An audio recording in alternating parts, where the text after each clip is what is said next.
think one of the key takeouts from today's event is the notion that luxury is no longer a product, but really is an experience. So whether you are a 20-something millennial or you're a 60 to 70-something boomer, you're both seeking the same thing. One is that the product has an emotional value, that it has a value which tells a story, so there's some narrative attached to it. There is a sense of journey, a sense of, I suppose, intellectual deepening, a sense that the product in itself will somehow improve your well-being.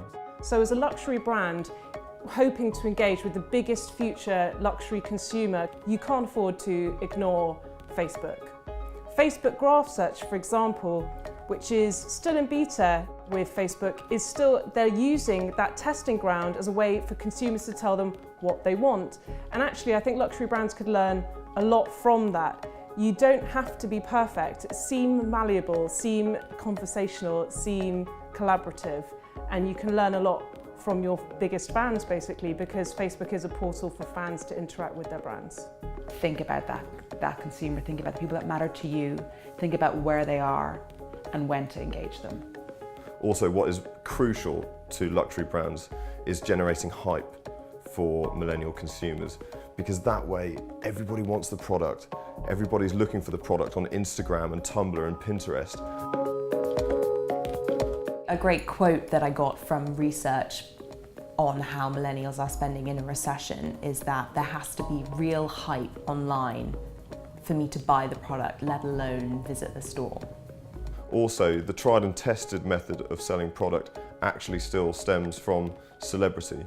So you take the models, you take the actors, and depending on what they've worn, you can bet that product, that item will sell in the following week.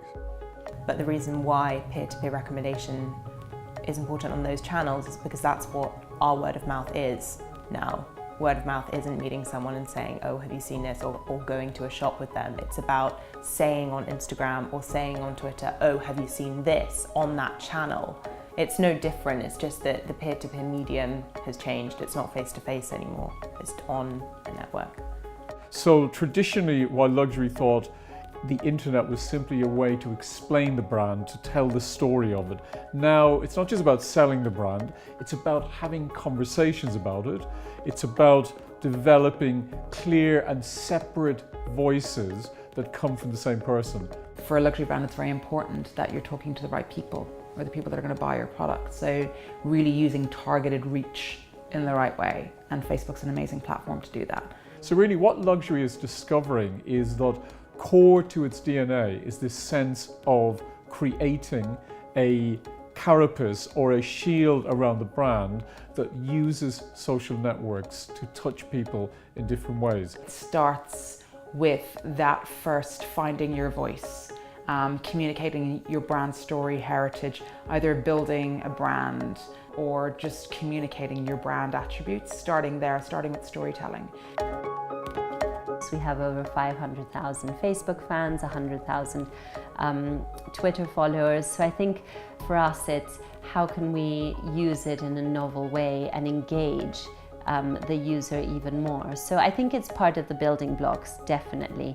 I don't even think we think mobile first, we just think mobile because the customer has a shopping journey that includes multiple devices. It's not, you don't have your desktop customer and then your mobile customer, it's the same customer. So for us, mobile is absolutely essential. The luxury matrix is really interesting. The idea of stages of luxury is quite an interesting way to segment consumers and markets even. And sort of where brands lie on that matrix is always going to be changing, and there's always more work to do there. But the idea of sort of segmenting it in terms of how new you are to wealth was a different way of looking at it for me, and that's really, I'm going to take that away today. The whole authenticity of a luxury brand comes from the incredible craftsmanship that goes into it, because that is what sets a true luxury brand apart. It's very hard to replicate. You can't create it overnight, and there are only, in some cases, a very limited number of people who can do incredibly obscure craftsman-like things to the product. So should I be selling on social media? Well, that's like asking me, should you be opening a store in the 20th century and selling products through that? Of course you should. It's not that you shouldn't or should be selling, it's how you sell that becomes the big question that you need to answer over the next decade.